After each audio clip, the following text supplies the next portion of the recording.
everybody. We have another live stream today. We have 3 excellent stories to discuss. The first one is particularly juicy, so I can't wait to go over this.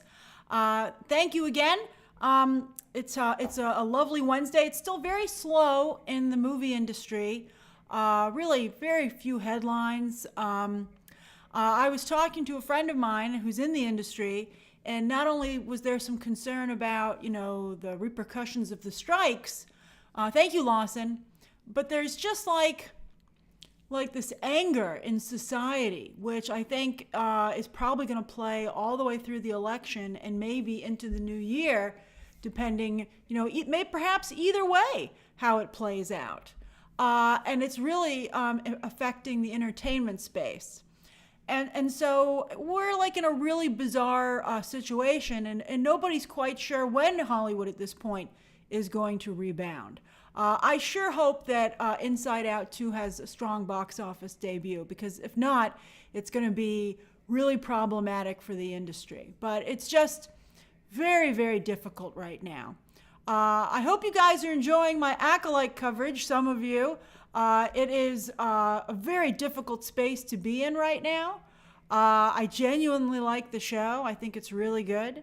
And I kind of don't understand why somebody would hate watch anything. I just think, that used to be a very small group of the population who would really want to hate stuff.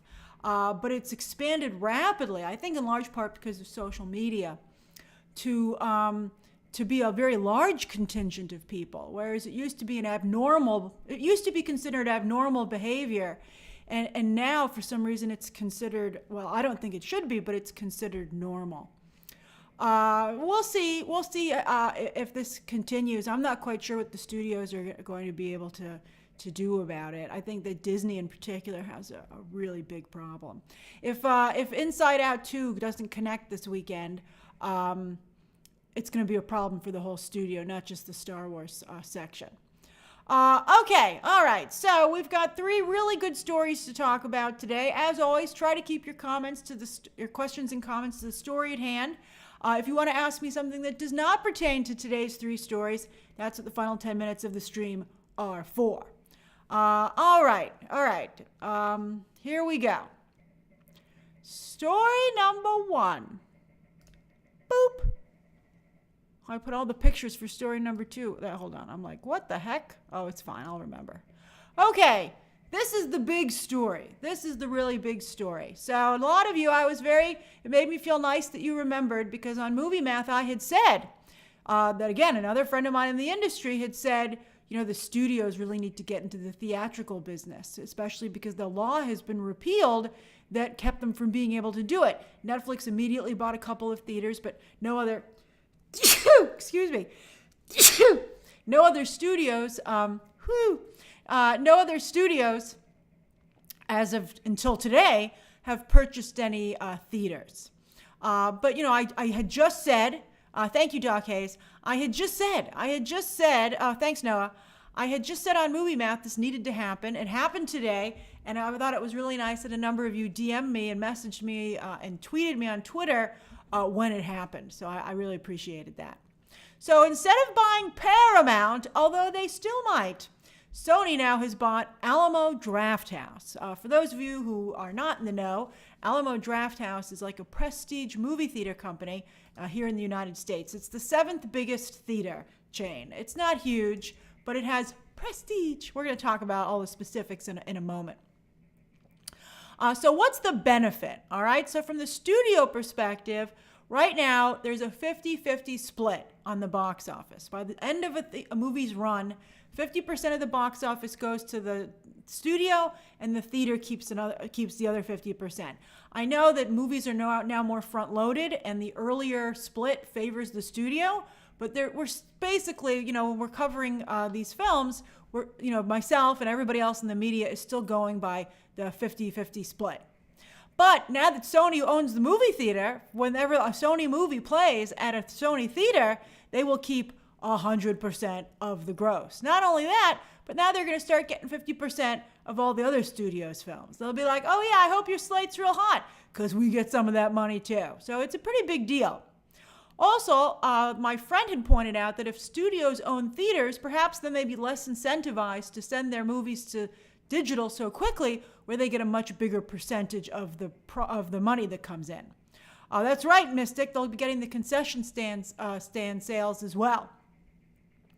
But right now, one of the reasons that studios are like doing like a 3-week theatrical window is that they get a bigger cut of the digital revenue than they do the theatrical revenue. But if they own the theaters, then they'd be incentivized to keep it in the theater.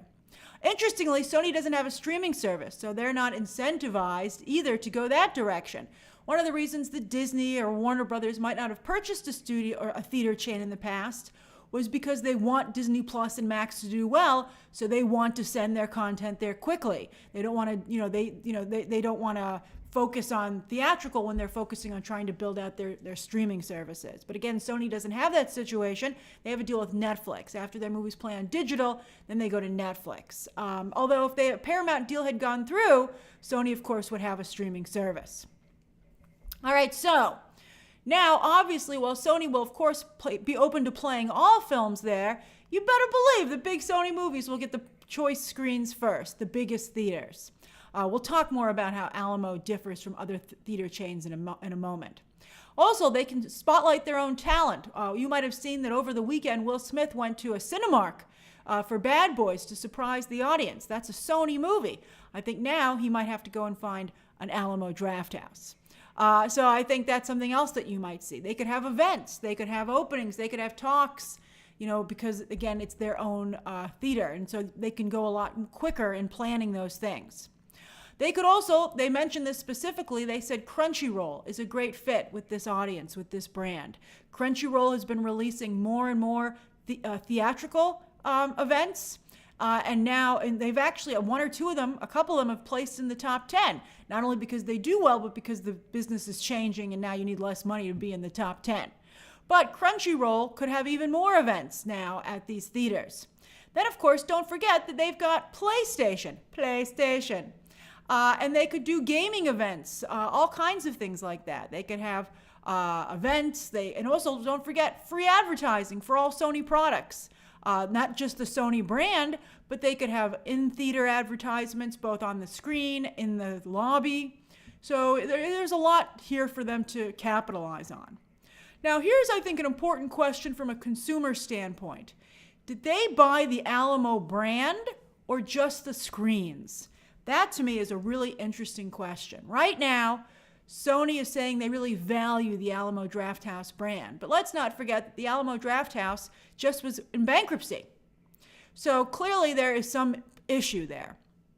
And also Alamo is a particularly expensive theater to run because of the things that they have that set them apart from their competition. Yet they're still only the 7th biggest theater chain in the country.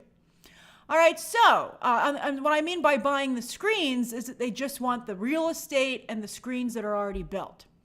All right, so Alamo's brand is quirky cinephiles. However, I have to tell you that I have not gone to Alamo Drafthouse here in New York City because in Manhattan, in the theater they have downtown, it's such a vibe that I don't really like going in there because I'm like you can see it's like this dark red and brown, and I'm like, that clashes with my movie. Like, imagine seeing Inside Out there. You're like, I feel to me Alamo has a little bit too much personality that competes with the movie. So I don't love the Alamo styling.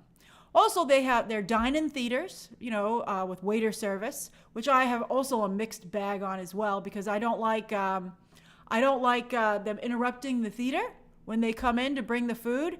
It's very distracting. I've had that problem when I go to iPic. Then, of course, here's the big one. Alamo Drafthouse has a very aggressive no talking, no texting, no late arrivals policy. If you go onto Yelp for any of their theaters, you'll see a whole lot of one-star reviews because they've told people they couldn't enter the movie just because they were a couple of minutes late, even though the trailers were still playing. I saw one review for Alamo where a guy said he claims that he was in the theater all by himself and he took out his phone and they kicked him out. That's pretty hilarious if that's true. But yes, a lot of people, by the way, today like to come late to the movie because, there's 30 minutes of trailers and advertisements. But once the showing starts at Alamo, I think they have maybe a slight grace period, but you're not allowed, they won't let you into the theater. And they don't really tell people that, well, they haven't in the past, they haven't made that particularly clear, at least to the people leaving the 1-star reviews, and people get kind of upset. I've also seen people kicked out because their kids were a little bit too rambunctious, and so the theater kicked them out for that as well. I'd also like to point out that Alamo Drafthouse, hey Dwight, Alamo Drafthouse has no premium screens that I'm aware of. Especially downtown, their theaters are quite small. But they're not a place that has IMAX and Dolby. So, Sony just bought a whole lot of regular screens. Maybe they got them at a good deal because, of course, Alamo Drafthouse had to declare bankruptcy. Then also, let's see, what else? So as I said, no really big screens. I don't think they have 4DX. I think I'm sure they probably have 3D, I would think. So anyway, people who love Alamo Drafthouse, although Heather just said it's a bad place for employees, Alamo Drafthouse certainly has its fans, but I think there are other issues that maybe keep some people a little bit away. So the question is, how much money does Sony want to pour into the acquisition? So they're creating a new division in the Sony company, and it's going to be under Sony Experiences, but they are, at least for now, keeping the management of the Alamo Drafthouse theaters. If I were Sony, I would just want the screens. But then, as I said, how much money do I want to sink into overhauling this? I think what you'll most likely see is probably paring down the menu. The Alamo Drafthouse menu is quite extensive, and I'm sure it's expensive to keep that up. I don't think they'll totally get rid of it because I think fans would be too upset, but I think they'll probably pare it down significantly. Because, again, Alamo Drafthouse is a company that's in bankruptcy, so they got to do something. So I'd probably pare down the menu, and then I might potentially get rid of the policies. I think that would probably annoy some people about the talking, the texting, the late arrivals, but I'm sure it probably costs some money to enforce that. And also, I don't know if Sony wants to be the face behind those policies. Like, you don't need people on Yelp saying, Sony kicked me out of their own movie because I was on my phone. That's another thing. So that's interesting. Alamo Drafthouse, they are motivated by having you have a great theatrical experience because they care about their own brand. But now that Sony owns the theater, they just care about selling tickets to their movies. So I think that is really a big change. And they're not going to be like, I'm not kicking out and refunding people's tickets just because they're a few minutes late or because they're talking a little bit or on the phone. Let's go for it. I do think that people are very poorly behaved these days in theaters. But I don't know, what you can do about it. You can do about it, particularly because people are so violent and aggressive these days. I would be very nervous about asking any employee to risk their life for that. You would need really security, and then you probably it would be extremely expensive to get security that could actually enforce that and still, be responsible and have their own safety. It will be okay since I love Alamo. I hope Sony does an Amazon the experience. That's an interesting comparison because Amazon, of course, purchased Whole Foods. And while it still looks like Whole Foods, I would say that anyone who shops at Whole Foods would acknowledge that Amazon fundamentally changed that store and that experience, not for the better. They're still the only place that has good produce, but it's a mess, and their employees are very unhappy. All right, so we'll see. We'll see what happens, and if other studios are inspired to follow suit. I hope that this kind of lights a fire under the already established independent theater chains to do a little bit of a better job. That's interesting, Kay Walton, to point out that Whole Foods was also an Austin-based company. They have great ideas in Austin, but apparently poor business sense. I think if Sony, also, how much of an advantage does this give Sony? Disney and Warner Brothers might suddenly be like, what? We better get in here and get some screens for ourselves. Michael Macinas, I think I got it right this time, Michael Macinas. If a ticket is $10 and Sony currently gets $5, Sony can lower price to $7 and keep 100%. They can make more in consumer benefits. Oh, that's interesting, Michael.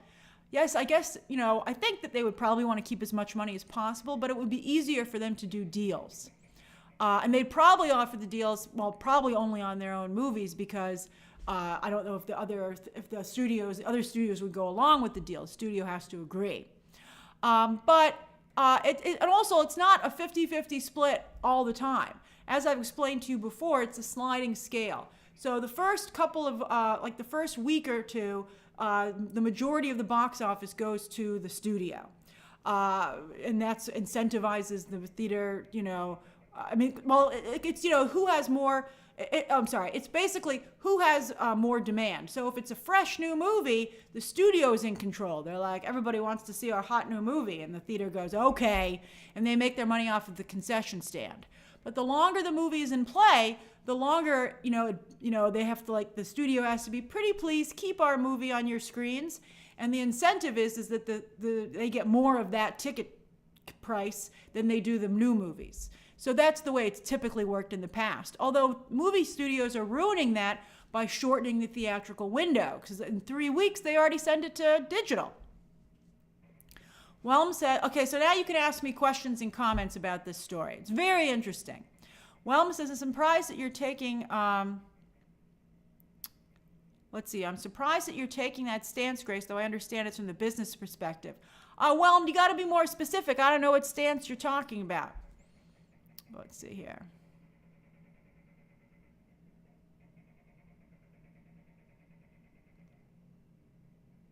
Sebastian says, forget the theme park wars, bring on the theater wars. I think we would all benefit from that.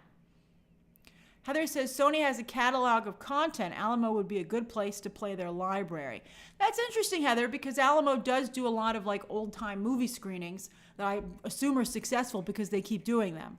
I don't know if Sony would want to give up the screens, to be honest with you. Maybe because it's their own content. But I think there's going to be a change in priorities, where Sony's biggest priority is to make money off of it and to promote their own product largely, whereas Alamo's was to have their brand, protect their brand. Finn Moreau says, I'd like cinemas to adopt some of Alamo's energy movie theater etiquette. Do you think companies buying theaters means good news for cinemas? I hope it might mean a little bit of a better experience, but as I told you, I think there's some concern as to how you could enforce these rules. Right now Alamo is such a small corner of the market, you could just go somewhere else. But what if, imagine AMC Lincoln Square if they were, I think that you would have really bad situation. Oralysis, thank you for gifting a membership. Mika says, why doesn't Max open their own theaters? I think it's the same reason that you don't see a lot of studios doing their own events like Disney does with D23. And that's every other year as is. It's very expensive to operate a movie theater. You need to pay for the land, the real estate. Then there's the building, all the upkeep of a building. It's like owning a house. All the people who work there, when you have employees, they have benefits, they have, needs that have to be taken care of, running the food, all of that. It's very, very expensive. And so I think IMAX is that's not the business that they're in. If you watch Shark Tank, they often say, identify what business you're actually in. And IMAX is, a technology company, I think, largely. Sherm2211 says, Showcase Cinemas has been owned by National Amusements for a while now. That's the company that owns Paramount. We don't do much special for Paramount releases. We just get a few extra merchandising stuff for certain movies. Well, I think Showcase Cinemas is a very old school theater chain. I think some of us see them still on the side of the road and they'd be like, wow, it's like from the 70s or 80s. And so I think that that's part of the issue there. And also I think Paramount, think about it, Paramount, I don't know, is as aggressive. I do wonder, even Sony is not the same as Warner Brothers or Disney. Riley says, hi, Grace. So what exactly allowed the studios to do this? A law was repealed? That's correct. As I stated, there was some kind of I think it was actually called the Paramount Decree. And it stated that they felt that studios being able to own movie theaters was, to allow them too much control of the marketplace. Back then, it was passed very early on in the movie theater, in the movie business, and so that's why it was there for a long time. Aubrey Small says, I wish studios would have theaters. A Disney Pixar theater would be so worth it. It would be nice, but then think about how angry people are. And if they knew it was a Disney theater, would they vandalize it? I have to tell you, back in the day, I used to do movie theater interviews, as you know, at the theater. And I got very friendly with the management at the theaters, and I would talk to them. You wouldn't believe what happens at the movie theater. Some really weird, crazy stuff. But one of the things that I found out that happened is that sometimes people would just slash the seats. The manager didn't know why they did it. It was in the AMC Empire in Times Square. Just would slash all the seats. Just take out a pocket knife and slash them. Just to do it. And so they said it was a real problem, keeping the theater seats okay. And so imagine, that's just people being people. Imagine if you were in a Disney theater and you decided you didn't like the new Star Wars movie. They would trash that theater. I mean, maybe you could arrest people for vandalism, but it would be very bad.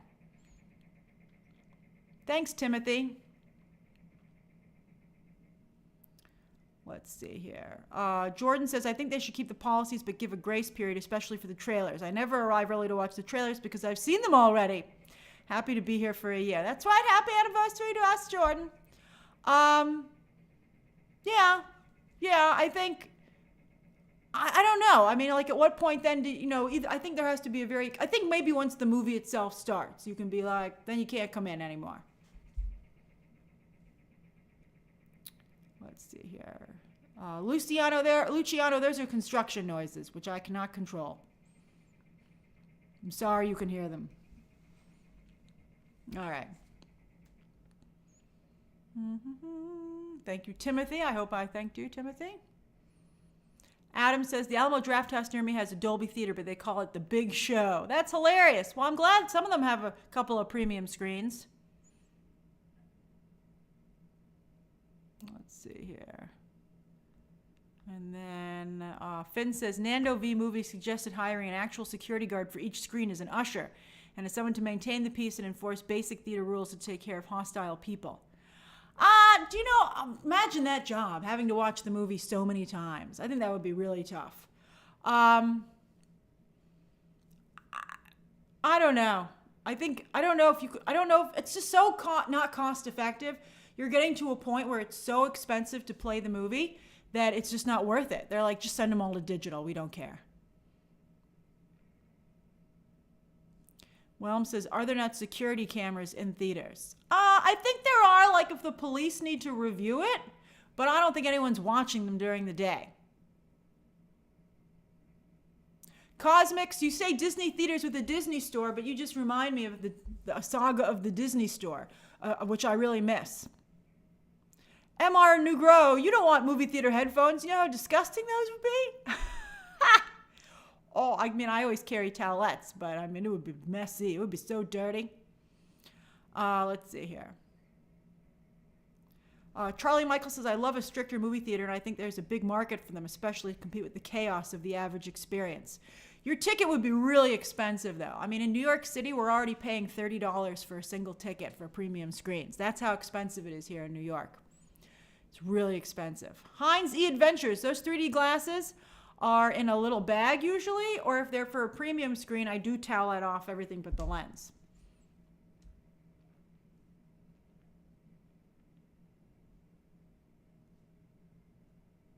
Kay Walton, you bring a blanket to cover your seat, I towelette my seat off. An antibacterial towelette, Tanya. It's the best I can do. Oh, hey, Faisal.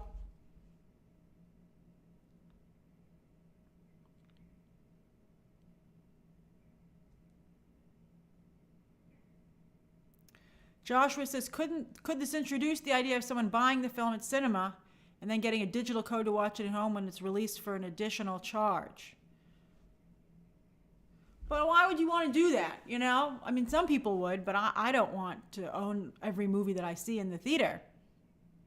DeGuy, I am very Mother's Milk. I am very MM. And I've seen other people doing it too occasionally. We always bond. We're like, I'm cleaning my seat too.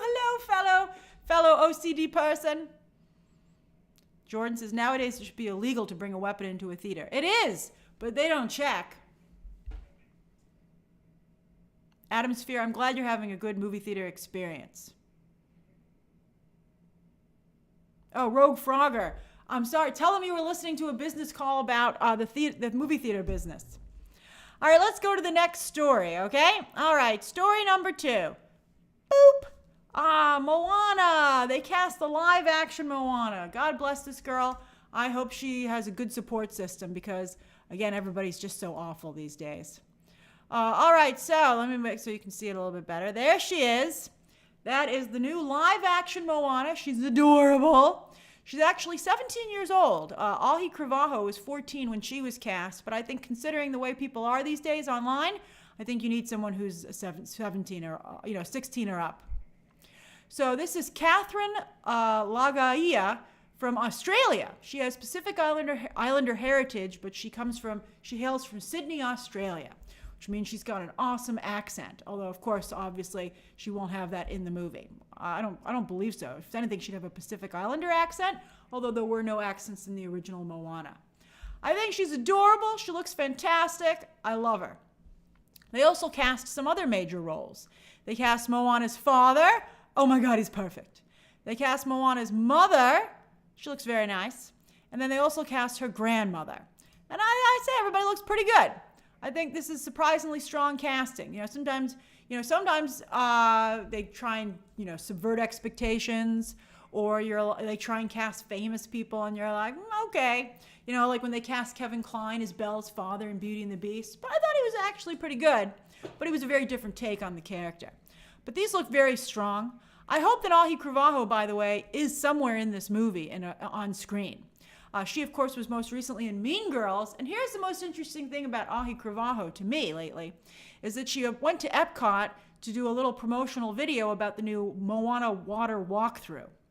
And people pointed out that she clearly they had covered up her tattoos and put some kind of hairpiece or wig on her to make her look a lot more clean cut. Someone said they straight coated her. Then she typically is, I think, more cutting edge and modern. More like she looks in Mean Girls. And I thought that was an odd choice. I think everybody knows what Ahi Cravajo looks like. So I think, you should let Ahi Cravajo be Ahi Cravajo. Because I mean, it's much worse to have the idea that you did that to her, to let her go out there and do that. Particularly because they have that new rule for the cast members. It used to be that the cast members had to be, as Kay Walton said, Disney-fied, but they repealed that, and now cast members are allowed to express themselves. So it's weird that a cast member could express themselves, and yet Ahi Cravajo could not.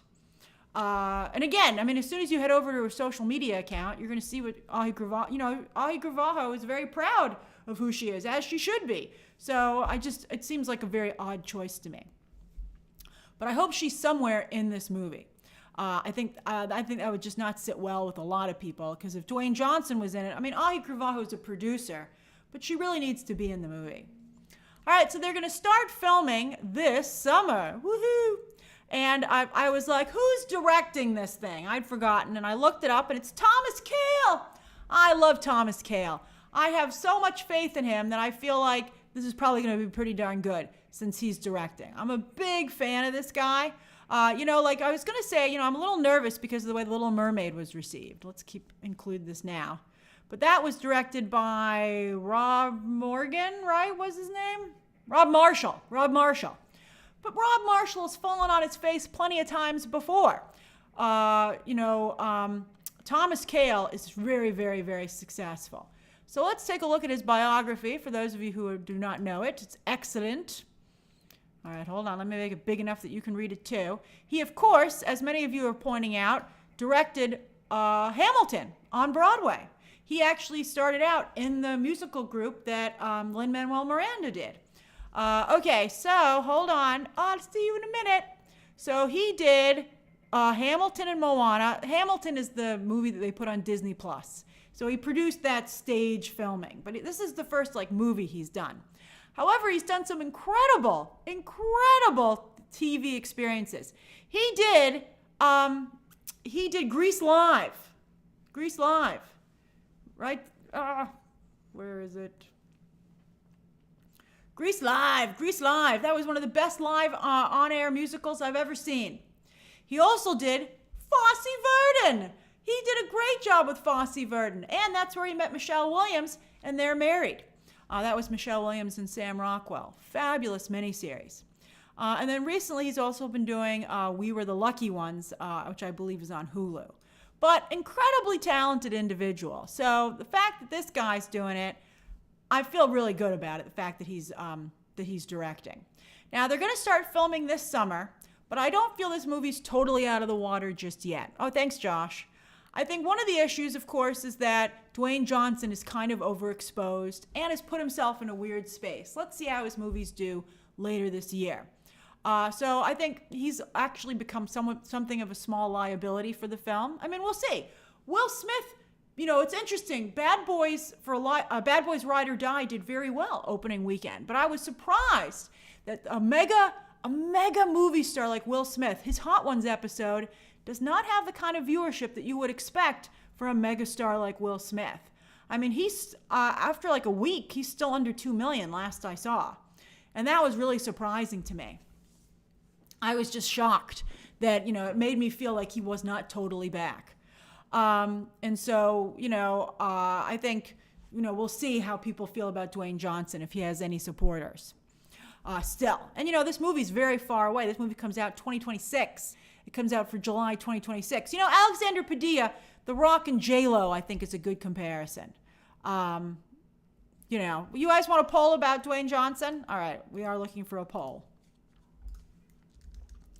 How do you feel about Dwayne Johnson these days? Still love him. A little open to his projects.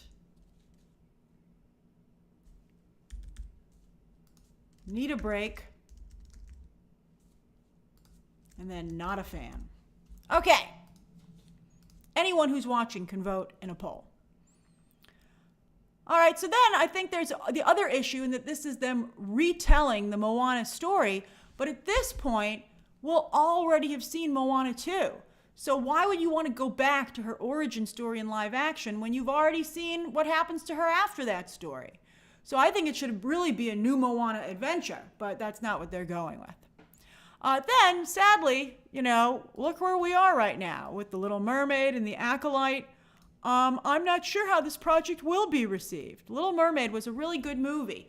They did change the ethnicity of the character, but would people have rallied around it if that had not been an issue? I thought it was a really beautiful movie. I thought it was a lot of fun. Not only did I personally enjoy it, but when I was in the theater, when I saw it again with the general audience, I could see that it meant a lot to a number of people in the theater. I'll never forget, in fact, when I went to see it again, there was a gentleman, a black gentleman who was in a wheelchair, and someone had taken him, and it meant so much to him, and he was having such a nice time. He was a really great guy, and it really made me feel like that's why movies like this and representation is important. And I felt bad about the way some people were treating that film. So I have some concern. Moana came out at a different time. I'm not, and it's done very well in other spaces. It was not a huge hit theatrically. So it actually kind of made around the same amount of money that Little Mermaid did worldwide, around 600 million, I believe. So I'm not quite sure. Hopefully it won't be that expensive. We'll see what the visual effects budget is, but it's not like they have to build really huge sets and stuff like that. So I'm a little nervous, and I just hope that everybody is very kind.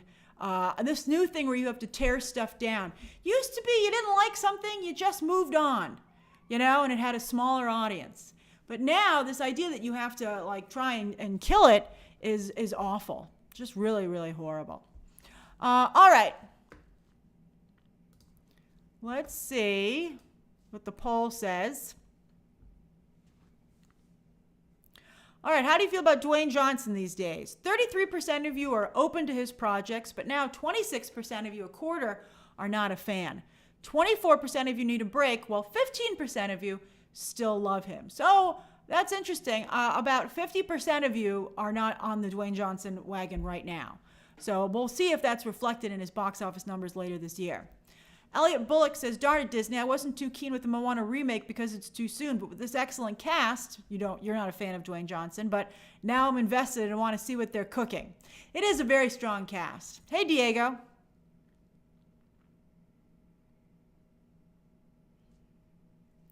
Nacho Flores says the hierarchy of power in the Disney princess lineup is about to change. That line will haunt him forever. Hilarious. Okay. Does anybody have any questions or comments about this story? I'll bring up the rest of the cast while we talk about it. There they are. Everybody looks so great. Taco, your husband loves Moana? That's great. A lot of people love Moana. Huge hit on Disney+. Darian Chase, do you feel that The Rock's political stance hurt him? Yeah, I kind of miss the days when people were neutral, in public spaces, and we're like, hey, man. Although I think in some cases we're getting to a point where you really can't responsibly be neutral. But I don't think Dwayne Johnson was in that space. I understand why he did it from a business perspective, but I think he should have instead been neutral. I think that him going in the other direction was a bad idea. Jordan says, as long as the music is good, I'm in. It will be good. It's going to be the exact same music from the last time. We'll see if they do any new songs. Adam Sphere says, people in Hawaii have responded very positively to the casting. Oh, you guys don't like Dwayne in Hawaii? Oh, that's going to be awkward for him. But I'm glad to hear that people in Hawaii are happy about it. It should be huge at that Hawaiian resort down there that Disney has. Who asked that? Yes, Mystic, it is a retelling. It's a live-action retelling of the original movie back in 2016, which, again, I feel is weird because, what was I going to say? I feel it's weird because one of your comments distracted me. I feel it's weird because we'll just have had Moana 2. Heinz E. Adventures, as to your comment about, that horrible, horrible thing that was said about basketball players, about, I'm not even going to repeat it. I think that this is a different situation. I think that, of course, people can speak up. And I have spoken up myself, in fact. I think that you can. But I'm saying if somebody wants to remain neutral, to have a wider net in terms of who wants to buy their product, which is clearly what Dwayne Johnson was doing, I felt it was unfortunate that he needed to go in the other direction. I think that his choice was really unfortunate, especially, again, I'm making a political statement by saying this because I feel that this is a very crucial fight. We're not at a point where it's like, be whoever you want to be.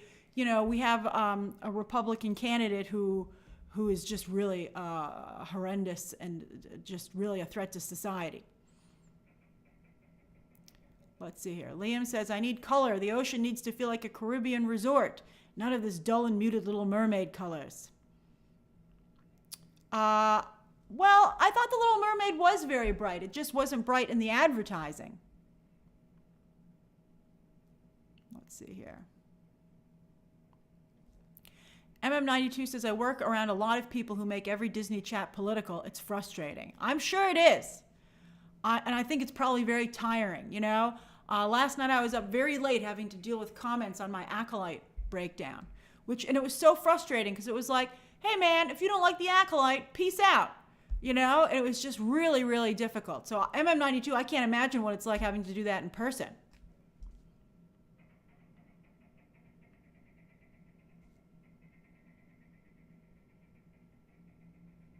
Let's see here. Hey, Dory.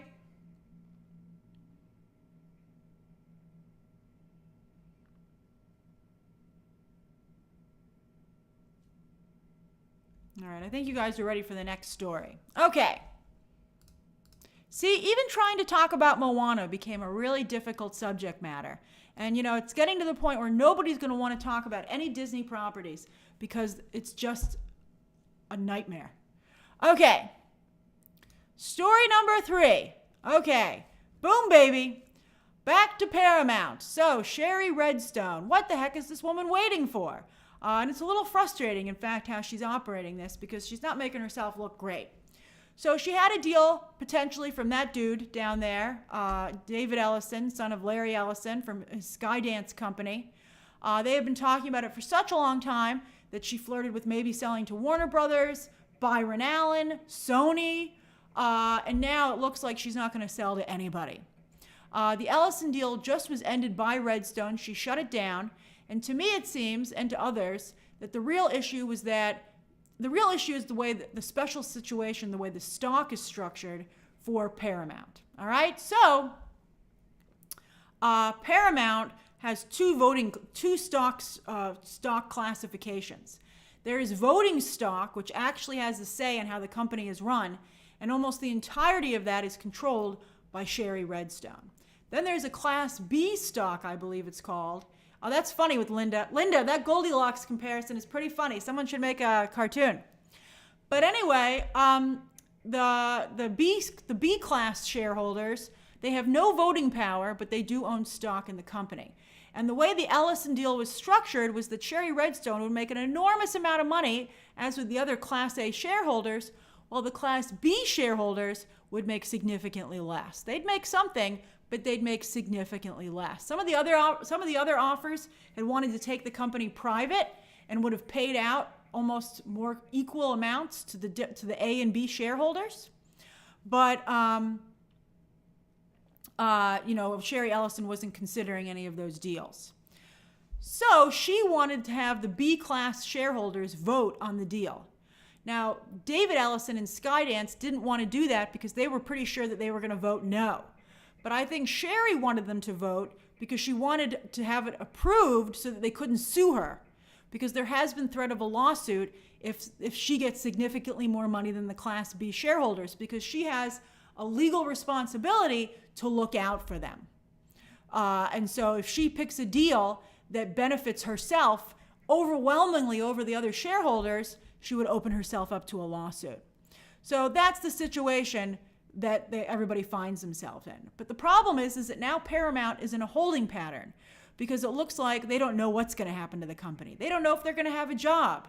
They don't know what the new leadership will approve. They could start greenlighting projects. Sherry sells the company the next day, and the new leadership comes in and goes, I don't like these projects. So it's really a difficult situation. The CEOs, they have 3 CEOs right now, just to show you how to mess things are over there. And the other CEO who everybody loved was pushed out because he wasn't in favor of this deal that ended up not going through. So the 3 CEOs are like, oh, we're going to move forward. But I think, it's one thing to say you're going to move forward, but I think it's another to actually do so. Now, what should Sherry Redstone do? We'll see. Will she try to find another buyer? Like, who's left at this point?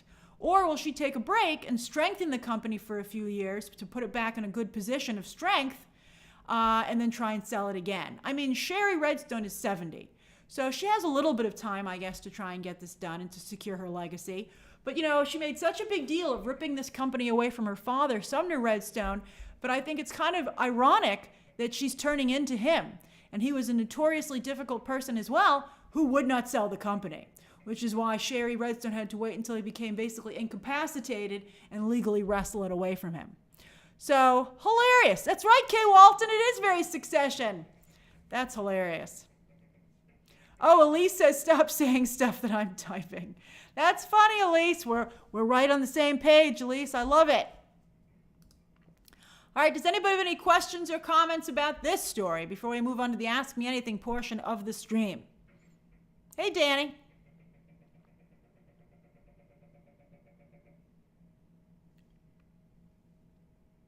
It's funny you guys say that, but that happens to me all the time with you. I'll be getting ready to say it, and someone will have typed it into the chat, and I'm like, I was just about to say it. So I'm glad we're all on the same wavelength, and I think it's funny that it happens to you guys too.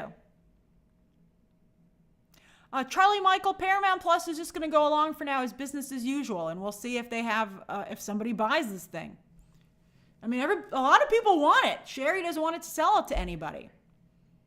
Mystic says, well, Paramount get chopped into pieces. Zazie wanted to chop it into pieces. He's the butcher of Hollywood. He just wants to make a buck. He doesn't care. He'll make minced meat out of the whole town. A little bit for Amazon, a little bit for Netflix. He'll sell it to anybody. But Sherry Redstone apparently did not want to do that, which was one of the things that killed some of the other deals. But I mean, like, come on. Are you going to sell this thing or not? I guess she wants there to always be a Paramount because it's associated with her family name. But I mean, then don't sell it and just protect the company. I mean, do you want to cash out or not? Tyler says just sell it to Sony. Well, the problem there is that Sony is a Japanese-owned company and could not own a network. So they would have to sell off CBS and maybe potentially some other assets. But that's okay. I feel that's fine. I feel network television's on its way out anyway.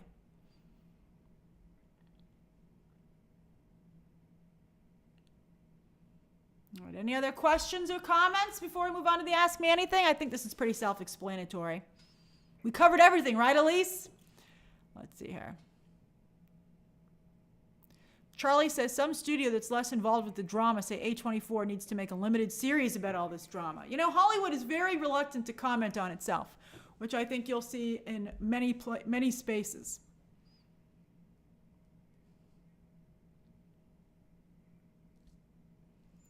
All right, I think we're ready for the Q&A. All right. Booyah! It's 6:24. We'll just go to 6:35. We'll do an even 6:35. You can ask me anything you'd like until 6:35. Travis Parker Lee says, hey, Grace, did you see the Severance Season 2 teaser? Any tea on a release date? I'm so excited for the show, even after 2 years of waiting. I haven't seen anything about a release date. I hope it's soon. Although I do think that Adam Scott looks very different. But I'm hoping that I hope it can deliver on the amazing season finale of season 1. Sebastian Bermuda says, what's the best episode of The Boys' new season? That's a great question. They're all excellent.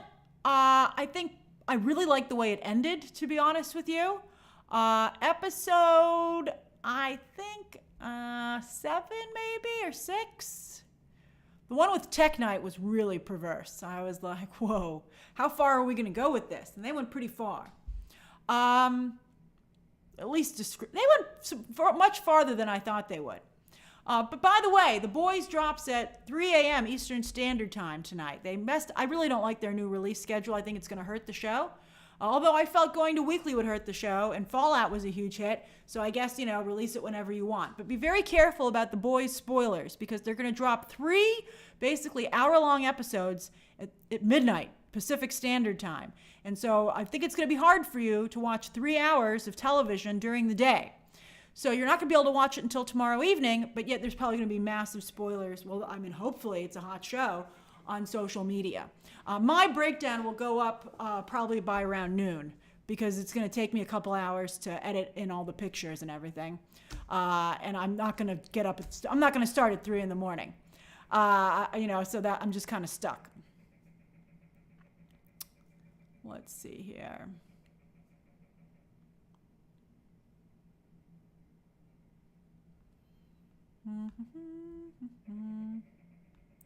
Stardust 490 says, top 3 Brendan Fraser movies. What? I guess Encino Man, right? The Mummy. And I leave it empty space because I don't know his movies that well off the top of my head.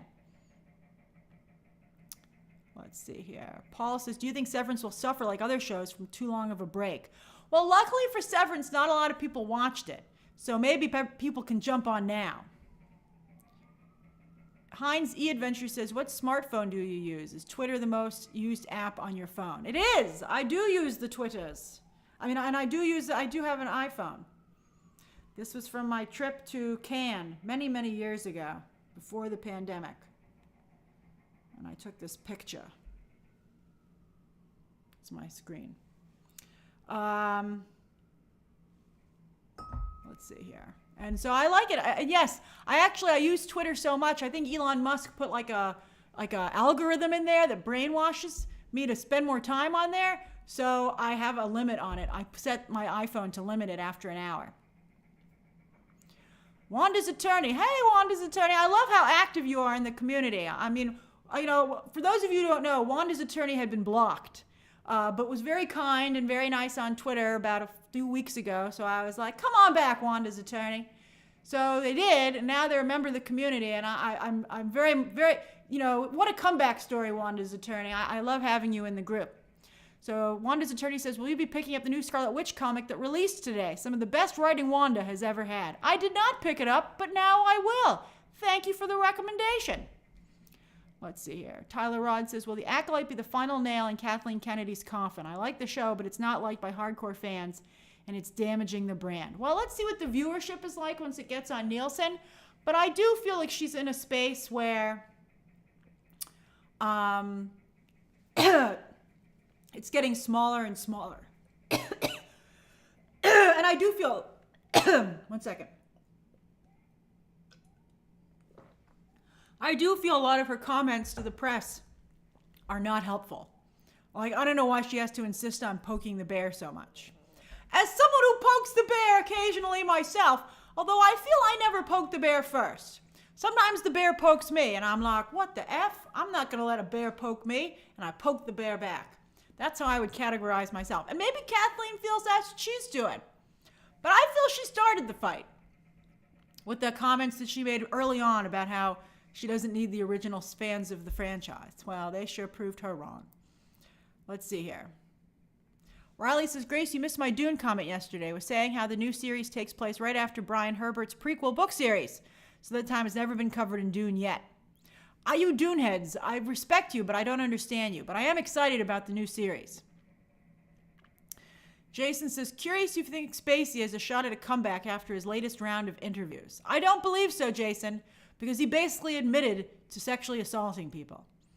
So it was pretty bad. I don't understand why he thought that would help him. I mean, really, it really seems like crocodile tears. All right, let me ask you guys. I don't even want to put it to a poll. You guys don't want Kevin Spacey to come back. Let's see here. I'm glad you guys all like my new shirt. This is a new shirt, and it's from Gibson Look, I believe they're called. I was going through, I'm always looking for different shirts to be on air. Is a business expense. This is actually a very, very affordable shirt. And I was on Nordstrom's site. Nordstrom is a great buyer. I love Nordstrom. I know some of you, at least one of you works for Nordstrom, and you told me that. So yes, Nordstrom's a great company. They have a wonderful buyer. And I was going through their catalog, and I saw this shirt, and I was like, oh, that's a nice shirt.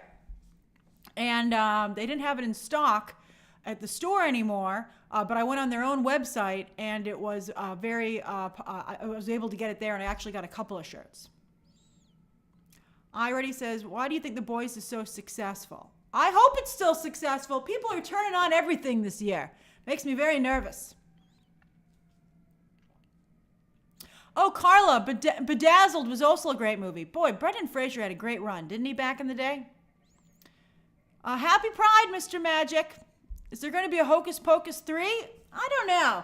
I think they should quit while they're ahead.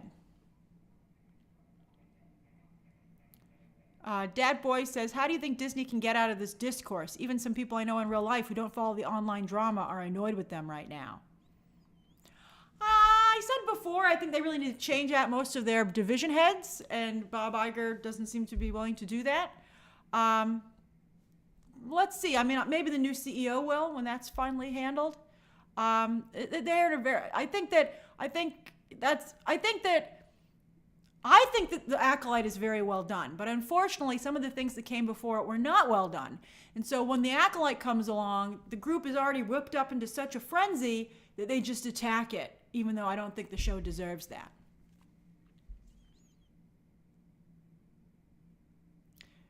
Let's see here. You guys are all poking bears. I love it. Let's see here.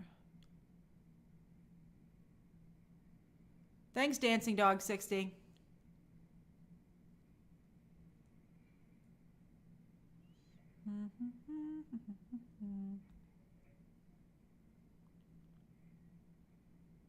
Adam Sphere, I had a great time at Inside Out 2. I have the review that's already up. I don't know if I'm going to do a spoiler review, though. I'm surprised at how little interest there is in the movie. Let's see here. And I got so much editing to do for House of the Dragon And The Boys, 3 episodes to break down. Oh, so many episodes. Let's see here. Rogue Frogger says, Grace, when you get screeners for a show that's more than 1 episode, do you do breakdowns as you watch or afterwards? What I do is I watch them all as a viewer. I don't take notes. I just am like, I'm let the show wash over me. And then afterwards, when I'm getting ready to do the breakdown, I'll watch it again. If I don't like the show, I'll kind of fast forward through it a little bit. But if I really like the show, I'll watch it again. Or it depends how rushed I am. I have to tell you, covering 3 shows in a month is not as fun as you would think it would be. It's very difficult to do. But I think I'm getting the hang of it. It's going to be tough, when the Acolyte, I haven't seen the episodes anymore. The next week is the last episode that I've seen in advance. So I'm going to have to make sure I get up extremely early. But I do if I have screeners, I'll then watch it again and do my notes then and all that. But what I'll do if I haven't seen it and it just drops is I'll still watch it as a viewer to get that experience. Occasionally I might jot something down if something occurs to me. Then as soon as it's done, I'll do my quick notes and then I will really sit down and write out the script. And then I'll have it up on my laptop and I'll kind of go through it really quickly to make sure I covered everything. Let's see here. Midnight Bard says, have you heard anything about how Interview with the Vampire on AMC is performing? It's never in the Nielsen ratings, man. But it must be doing well because they're thinking of expanding the universe. Thanks, the Reagan Bros. Hey, Grace, just wanted to say hi. From trailer reactions to movie math, my son, an aspiring actor, and I always look forward to hearing about the ever-evolving film industry. That's very sweet of you. Say hi to your son for me. That's a very exciting career that he's embarking on, but it's a tough one, so I'm glad that he has your support, and I'm glad he's learning about the business side of it. Be careful, though. Don't let anybody, directors or producers, know that you know the business side of it. Because they don't want actors who know the business side of it. They just want them to listen to them and do what they ask. So be very careful about that when you're auditioning.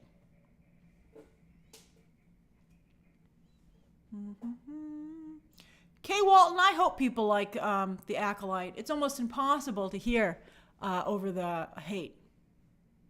Cami says, thoughts on Arcane Season 2 being the final season? I just want it to come out, but I'm glad it's coming out.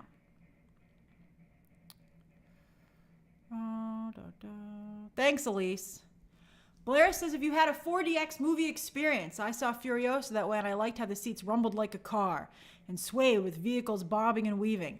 I don't know how I would be able to eat my popcorn or drink my soda, so that makes me a little nervous. I've never done it, though.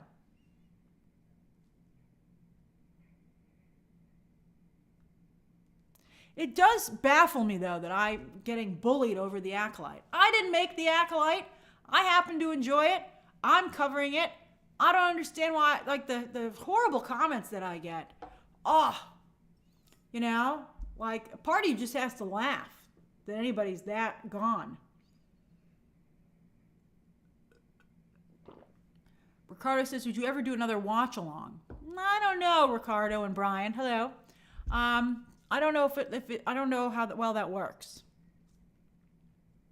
Bence, I think that Venom 3 will probably do very well on digital, but I suspect it's not going to do well. Thanks, Rogue Frogger. I try to be really nice. You just can't let him get to you. Never let him see you sweat. What's the joke? Never let him see you sweat, and you shouldn't let him hear you fart either. I love that joke. I think that's like a Buddy Hackett joke. That's a good one. All right. Let's see here. CB says, you enjoy it, that's why they come for you. Others who like it are getting trolled too. I wouldn't wish what I'm going through on anybody, but I have checked out a couple of other videos and it doesn't seem as intense as it is on mine. Thanks, Danny. Thanks, Dakota. You guys are really sweet. You guys, I can't tell you how much you guys mean to me. Alex says, Agatha or House of the Dragon watch along? Maybe, Alex. Sometimes if I don't get the episode in advance, I think for the season finale of House of the Dragon, we did a watch along because they did not send that one in advance. So something like that happens maybe. But you know, it's tough. If they drop these things at a reasonable time, we can do it. You know, I can do a 9 p.m. Eastern Standard Time watch along, but when they drop these things at 3 in the morning, it's very hard to do it. Thanks, Linzek. That means so much. And thank you, Diane. You guys are really great. I'm very lucky. I'm glad we have these live streams for me to be able to interact with you directly.